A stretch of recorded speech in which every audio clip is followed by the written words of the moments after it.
Hey YouTube, Miguel Oseguera here, and I'll be bringing you guys another video.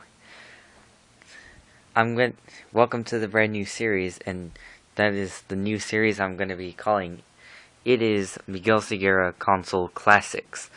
It's like I can review some of the video game consoles, the new ones and the old ones.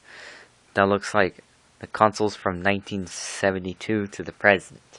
So yeah. So, the first episode for the console classics is the Nintendo 64, or the N64. My sister just calls that console the Nintendo because she thinks that it was the first Nintendo console, so yeah.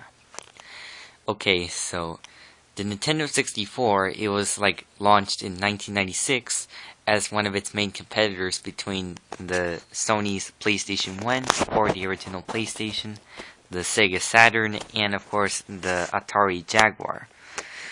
The Nintendo 64, it has 4 controller ports on the front, has this on and off switch and the reset button, and of course the cartridge input.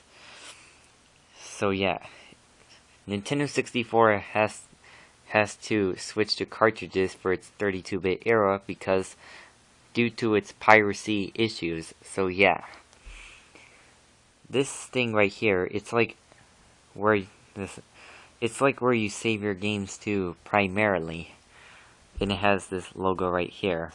So just taking a look at the back of the system, just ignore that. It's just like a video editor for my third channel. So yeah. Anyways, okay, so here's the back on the system. It looks like it's where you hook up your power supply. Yeah, the thing for the power supply is big to store some of the power there. It has this controller port right here. It looks like the same as the AB Famicom, Super Nintendo or Super Famicom, and of course the GameCube. So yeah, so for this input, you can use the adapter for it to do RF. It does composite or the RCA, some RGB vs SCART, and it also does component video. So yeah, and it has this thing right here. It's like to call the Nintendo for some installation, maintenance, and service. It's where you call Nintendo authorized repair centers. So yeah.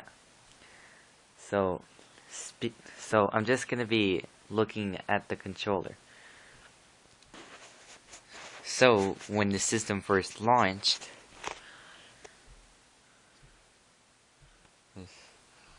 just wait.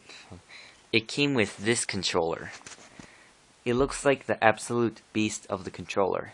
This thing, it looks like huge. It looks like M-shaped, and it's really good. The controller, it has 2 D-pads. One is the D-pad and one is the yellow C buttons. And the analog stick, which it feels very good, but sometimes it can hurt your thumb while using it very long.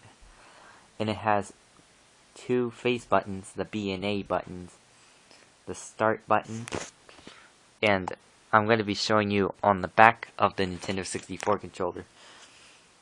Just waiting for this page to load. Yeah, it looks like L and R shoulder buttons, and of course the Z button. It also has a memory card slot there. It's for your Rumble Pack, and it's for your memory card. So the memory card on the system, the Nintendo 64, this thing right here, it's where you save your games to primarily, or something like that. So,